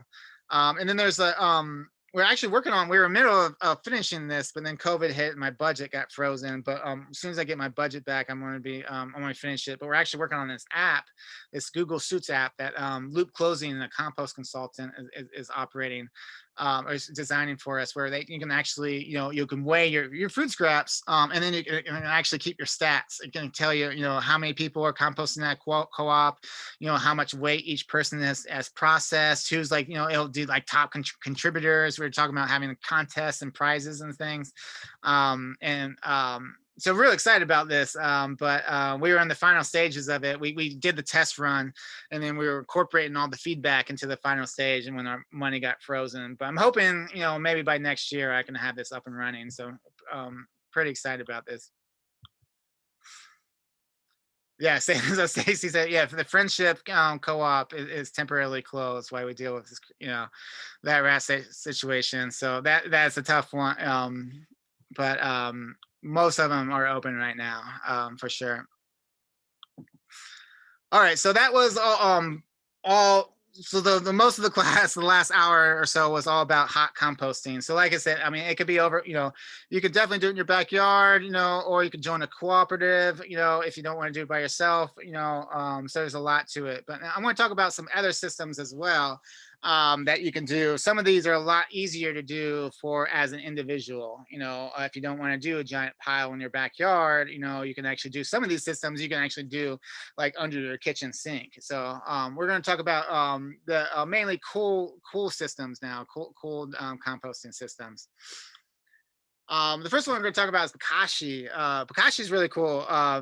This is actually an anaerobic compost situation. So sometimes anaerobic is good, like if you're making cheese or beer or things like that, and this is one of those times when anaerobic is actually good. And what it is they created this really great inoculant, and then you could make this brand, this inoculated brand, and basically what's nice about this is you don't need carbon material. It's 100%, food scraps. You just put the food scraps into a bucket. You put this inoculant on it that basically ferments the food scraps. And then you push this, like a plastic bag down on it to keep it, airtight, and then seal it up. It's nice to have something that can drain because you will get some juices. And you do that, every time you have, every day you add a little bit more to it. And then once the bucket's full, and it's all inoculated, you just let it sit, for like a month. And then when you open it up, it's going to smell like pickles. You're pickling this. And at that point, rodents don't really want this stuff.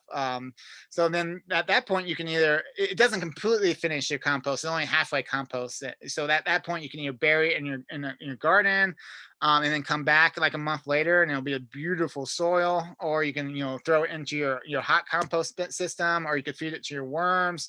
It's just a really great way to make some really good. It makes really great compost. And in theory, they advertise it like you can compost meat, you can compost pet waste, you can compost all different kinds of things because it pickles and ferments it to the point where, there's no pathogens in it. I haven't actually tried that out, so I'll leave that up to you all if you want to try it out. And if you buy this, the brand pre-inoculated, it can get kind of expensive, but you can actually buy the actual inoculant and then make your own brand. And that gets a lot cheaper if you're looking for like a cheaper way to do it. So I'm actually going to play this video, kind of diving in a little bit deeper on Bokashi. Have you always wanted to compost but been afraid of brown-green ratios or nervous about turning the compost pile? Or maybe you're in an urban area. Well, we have a method of composting that's probably perfect for you. The Bokashi method is a Japanese technique used with anaerobic fermentation. Traditional composting is an aerobic process, meaning it needs oxygen. That's why you need to turn the pile. Fermentation is an anaerobic process, meaning to keep the air away. Therefore, no pile turning. And the secret to this is EM, or effective microorganisms. This mix of lactic acid, yeast, and phototrophic bacteria was perfected by Dr. Tairuo Higa, a professor of horticulture at the University of the Ryukyus in Okinawa. This Bokashi composting kit has everything you need to start composting.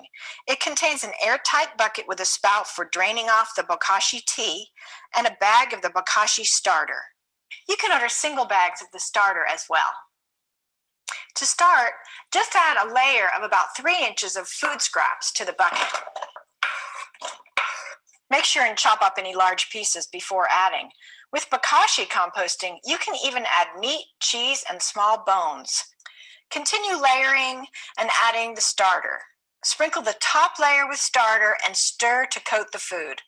Be generous with the starter if you're composting tough foods like meat, bones, and coffee grounds. Normally, you would use 1/3 of a bag for each full bucket.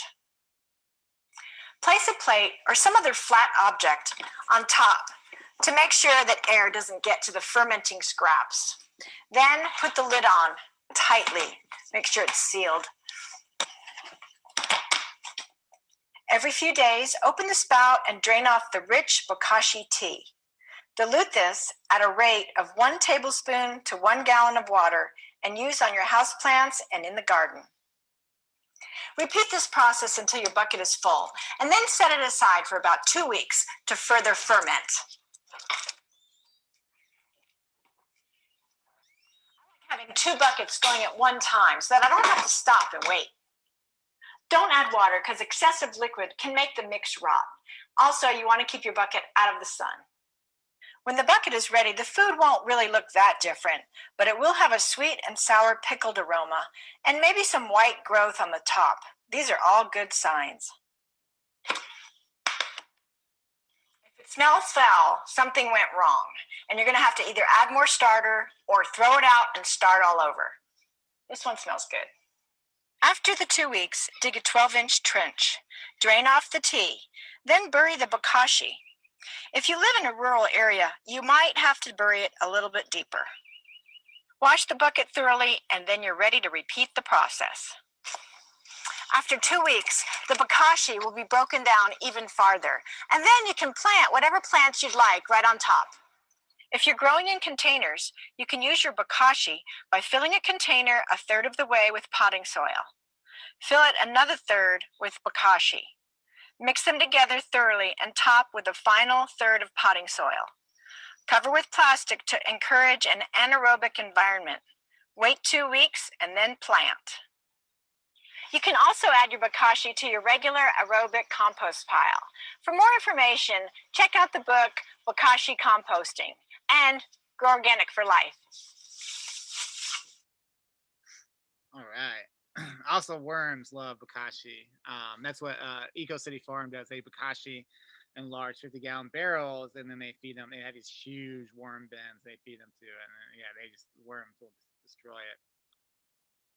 All right, the next one I want to talk about is black soldier fly larva. This was the first time I saw these. I just, you open up your compost bin or your tumbler, and there's like all kinds of maggots in there.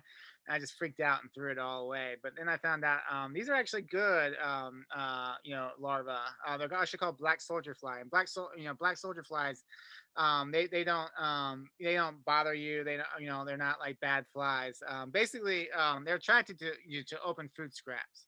So if you have some open food scraps, again, you got to be, safe with this stuff. You don't want to attract, rodents and things. But if you're able to, track some, if you don't have any rodents in the area, or you put it in some place where rodents can't get to it, and you put some open food scraps, the flies will come and then they'll lay their eggs, and then these larvae will come out. And these things are like the fastest composters ever. There's all these like on YouTube, there's all these like time lapse videos of them just like destroying like entire cheeseburgers and stuff. They'll eat anything.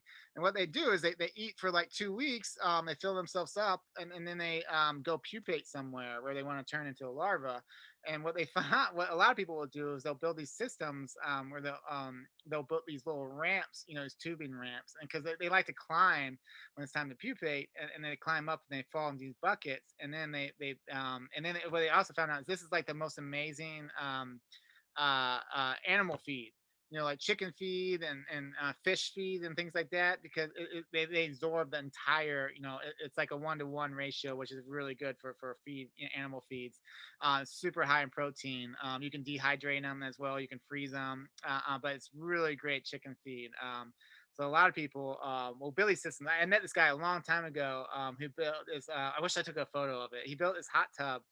Well, he had a hot tub he didn't want anymore, so he turned it into aquaponics, a thing where he had fish in the hot tub, and he had all these plants on bins around it.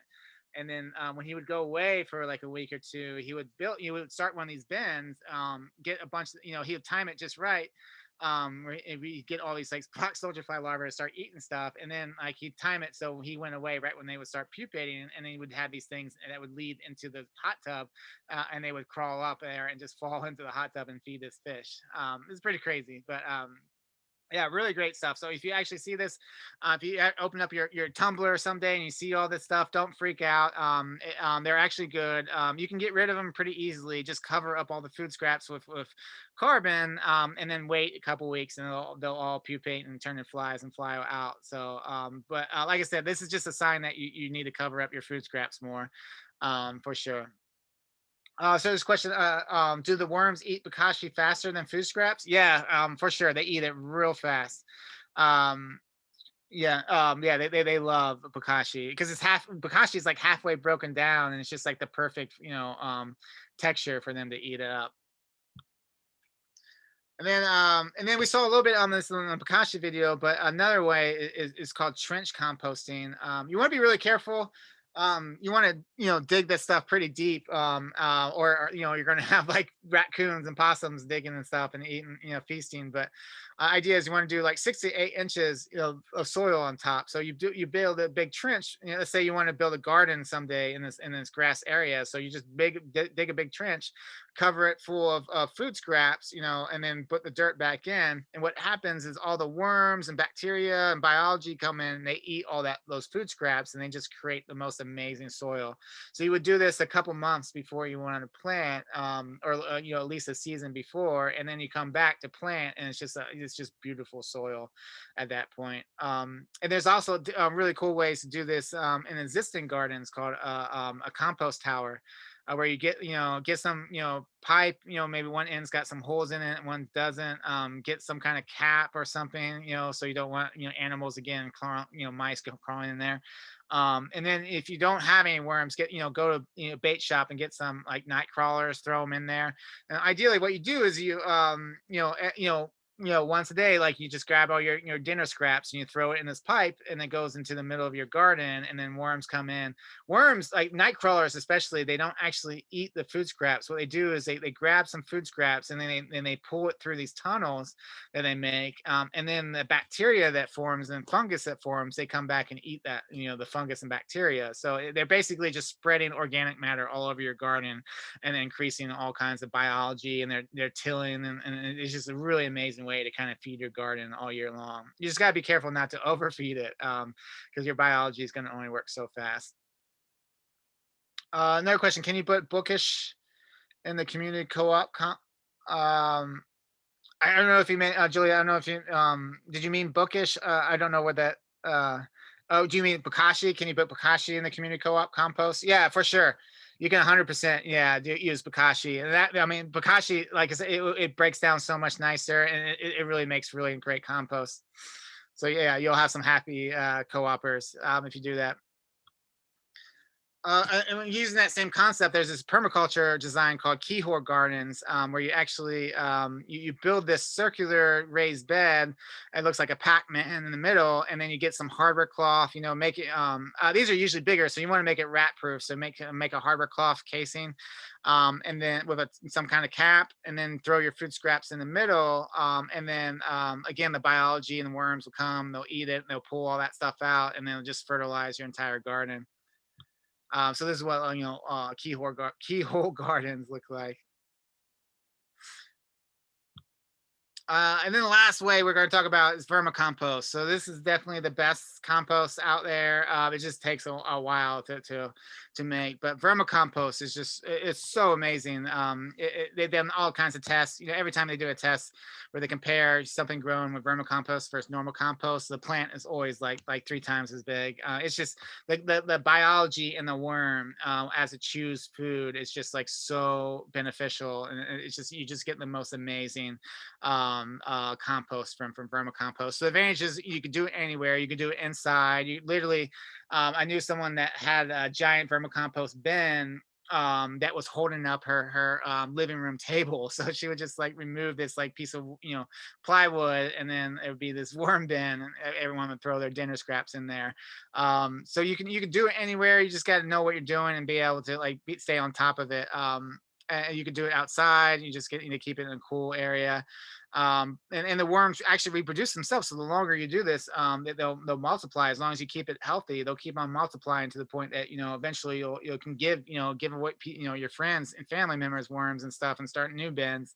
And it's it's the highest quality compost out there. The disadvantages is worms, I mean, they're like pets. You got to take care of them. They don't like certain bad situations. They don't like yeah, they'll let you know. They'll crawl out or they'll try at least. If you open up your lid, and all the worms are stuck to your lid, because you're not taking good care of it. So you got to keep take care of them.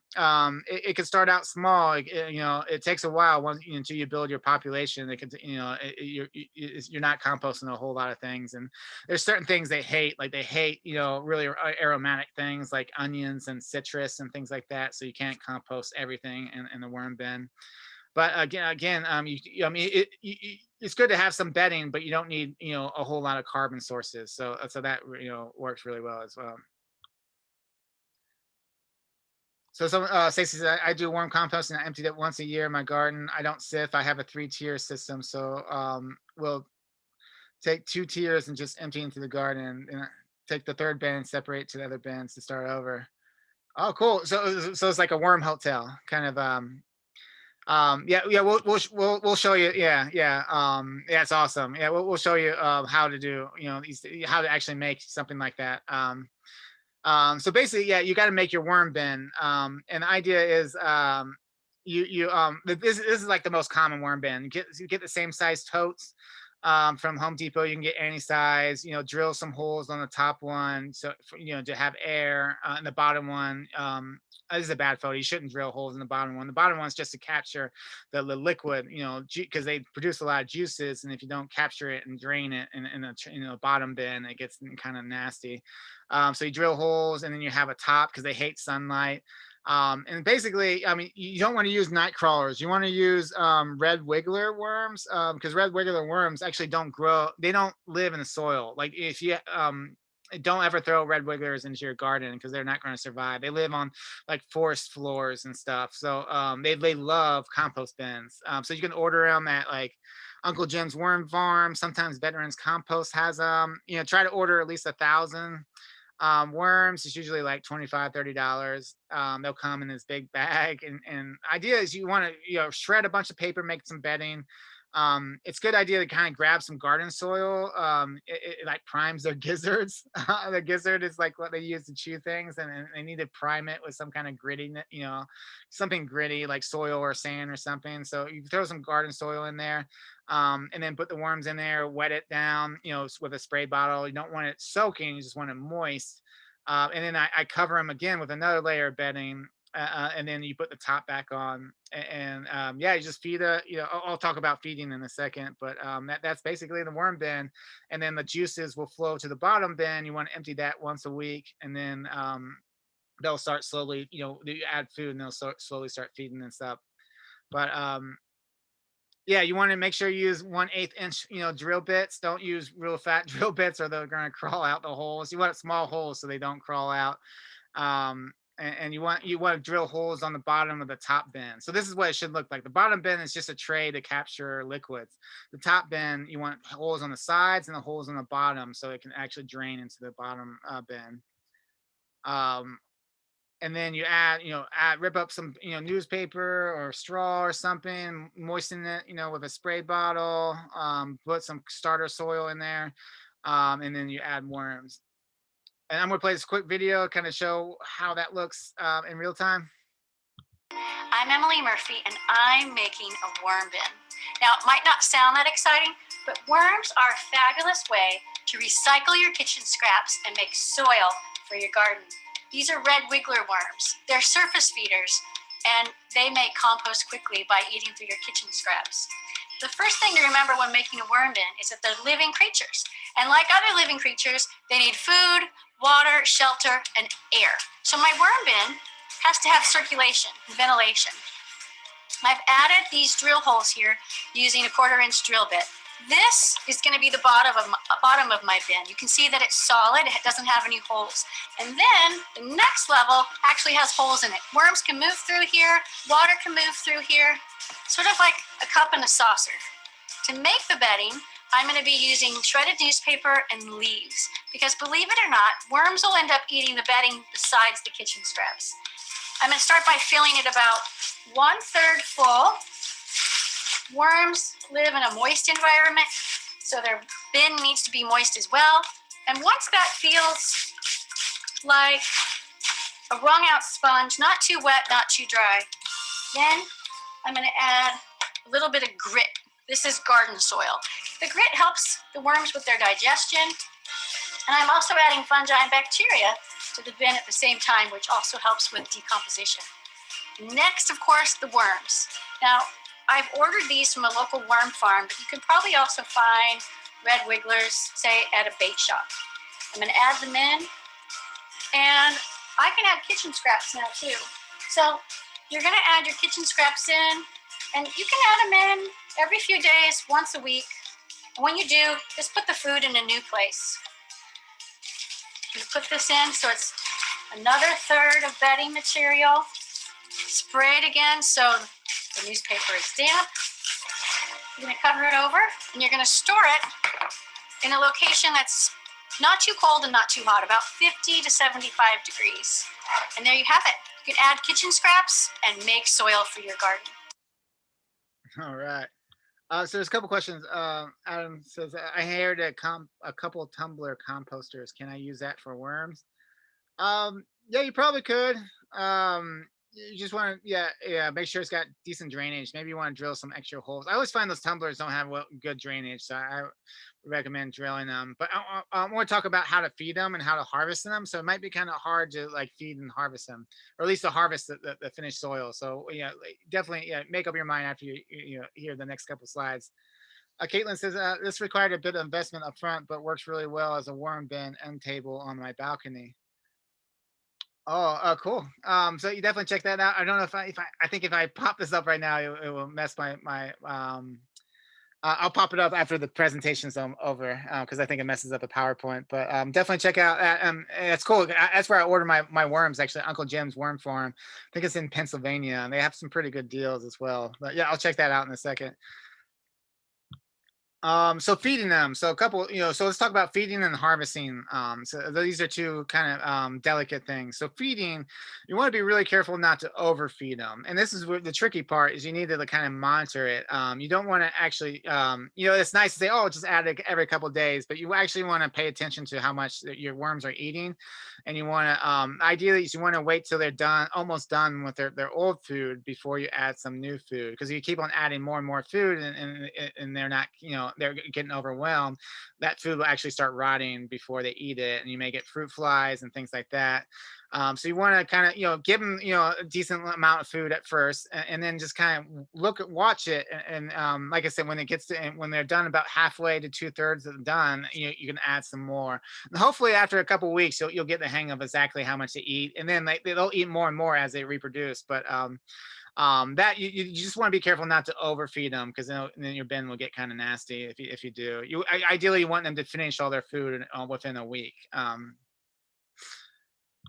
And then, yeah, I guess also, avoid, citrus and onions and things like that. And then harvesting. So it's like, how do you get that compost when all the worms are in there? And you want to keep the worms, but you want to get the compost. So there's a couple different methods. One of them is just getting a whole nother bin with holes on the bottom, putting it on top of your bin full of worms. Like, because they'll slowly, as they're eating food, they'll slowly start producing this vermicompost. And eventually they'll fill the entire bin full of vermicompost, but they're still in there.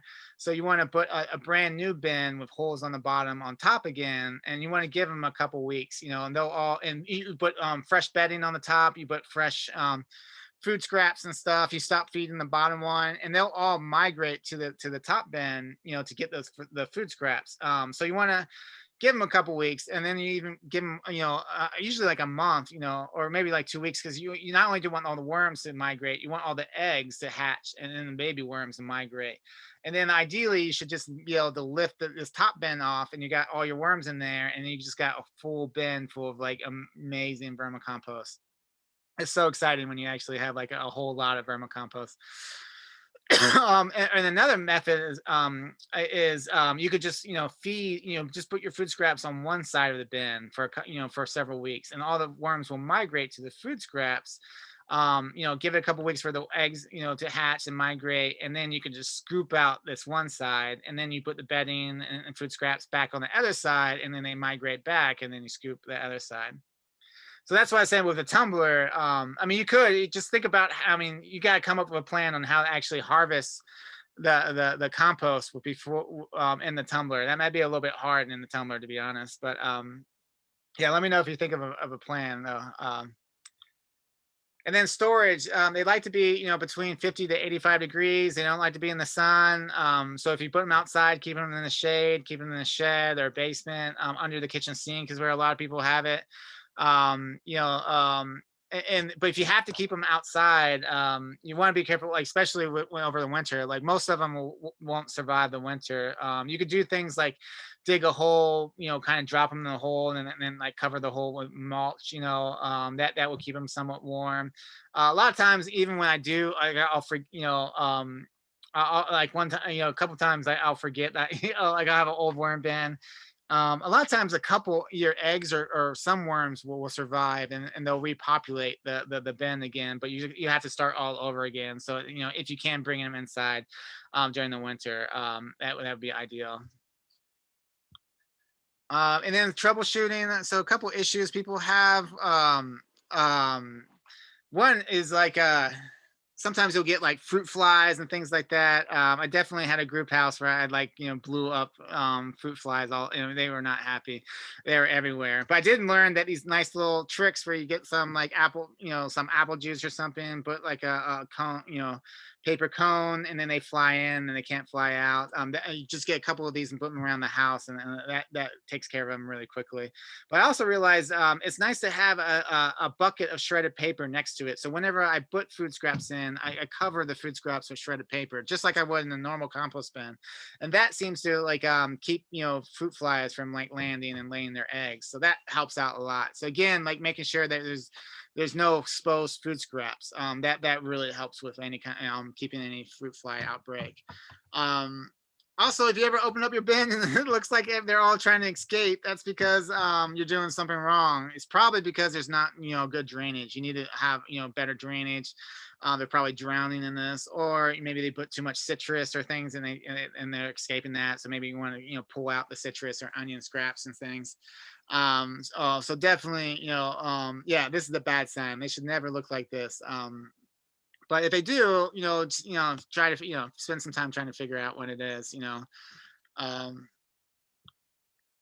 and then they make these like special like hotels, where you can you pull out these drawers and put food scraps in one, and they migrate up to the first one, and then when that's full, you put food scraps in the second one, they migrate to the next one, then you pull out the whole shelf, and it's full of great compost. So you just keep on having them move upward, and then when it gets to the top, you take that shelf with the worms and put it back to the bottom, and just keep on doing the cycle. A lot of people try to do outdoor ones. I've never really seen one very successful, but idea is you kind of bury it. And then cover it up, and then you have to have some kind of top. So some animals, I mean, animals are going to want to dig this up and eat that. So you just want to be careful. Um, and then the next section, we already did a video on compost tea. In the last class. So I'm just going to do a real quick overview. Compost tea is basically, it's not that leachate. The liquids that drain from compost tea, they could be beneficial. They could be full of pathogens, whatever. You don't really want to use that as compost tea. Compost tea is when you get like the really good compost, finished compost, you put it in like pantyhose or a cheese stock or something and hang it in the water, get a bubbler, add some molasses, bubble it for a day or two. And then you just, all that great biology in your compost is now all spread into this probiotic spray, and you can spray your leaves. It works as like a fungicide. You could spray your soil, it'll inoculate your soil with good biology. It's just it's just a great a great way to spray things, a great way, like a probiotic for your garden. So here's something step by step. There's some really great YouTube videos, and here's the sprayers that we talked about the other day. All right, so last section. This is going to be a quick section, but I just want to talk about a couple of safety tips with compost. Um, you know, uh, like again, avoiding pathogen prevention approach, avoiding meats and dairies and pet waste and things, and some animal manures. You can do some. It's a great way to prevent any kind of pathogens that you have. You may, yeah, that may, yeah, having trouble talking, but yeah, that's a great way. Like I said, pathogen prevention. So just avoid that stuff, so you don't have to worry about like dealing with like proper temperatures and stuff. If you're ever worried, like say you get some rats in the bin, they poop in the compost or something like that, and you're worried about pathogens, just when you have some finished compost, just pull it out and let it sit for like a month or two, and then whatever pathogens in there is going to be broken down. That's why a lot of times with manure farms, like with farms, USDA doesn't allow the farmers to add manure like a month or two before the harvest, because there may be some pathogens in there. And if if you're top dressing like spinach, you don't want that to contaminate. But because they know eventually after like I think after like 2 months or 3 months, everything's going to be broken down. So and the natural biology breaks down all the pathogens, and then it's fine. So if you're ever worried, like you're worried if you have an iffy, batch, just like let it sit for a couple months before you use it, and everything should be fine. Again, ensure proper drainage. When you have bad circulation and you get these nastiness, that's where you really get, you get some pathogens, and some really nasty things happening. So definitely, like the more, yeah, make sure you have drainage, or if you don't have drainage, make sure you're not overwatering. Monitor temperatures is a great way, like especially if you can get up to compost itself. I mean, a good compost pile should be able to get up to like 150, 160. Most compost, like especially community composting, I mean, you'll definitely get 120, 130, maybe 140, but the goal is to get that, if you can get up to like 130, 140 degrees for like a week or so, that's going to kill anything, any bad biology, any weed seeds, things like that. So that's kind of the goal that you're going for. And that you may have to tweak how much water, how much nitrogen you use. There's a lot of factors into that. So, but the more you do it, the longer you do it, the more hopefully you'll kind of figure it out. Hygiene, definitely, wash your hands before you eat, especially like if you're turning compost and handling unfinished compost. There's all kinds of good and bad biology in there. So just, you want to be careful. Just to have proper hygiene. This is a good one. If you're working with people with lung issues, definitely want to be careful with like turning dry compost. Definitely like dry compost, you'll see like a lot of that white fungus on top. It's not bad, but you don't want to inhale it. Like if you start turning your compost, it's all going to go in the air. So if you ever see that, just water it. Get it wet first so it doesn't go up in the air. And if you're turning a steaming pile, make sure you're not like, your head's not in that steam, like pay attention to where it's steaming. And anyone that has any pre-existing lung issues, you definitely want them to wear some kind of mask if they're turning the compost, just so they don't. Most people are fine, but I mean, if you end up inhaling some of this, and you already have some issues with your lungs, it's not going to, it's not going to feel too good. And then, like I said, like don't add if you're going to top dress, with finished compost, maybe don't add it, I usually don't add anything to anything that you're about to harvest in like a month. So if you have some bunch of greens you're about to harvest, don't add top dress it with compost, just in case you do have something bad in there. You just want to give it proper time for everything to break down. And then if you do get sick after you do composting, just take it seriously, and yeah, seek medical attention if you need to. But yeah. And that's it. All right. So hopefully I didn't scare anyone on composting. Sorry.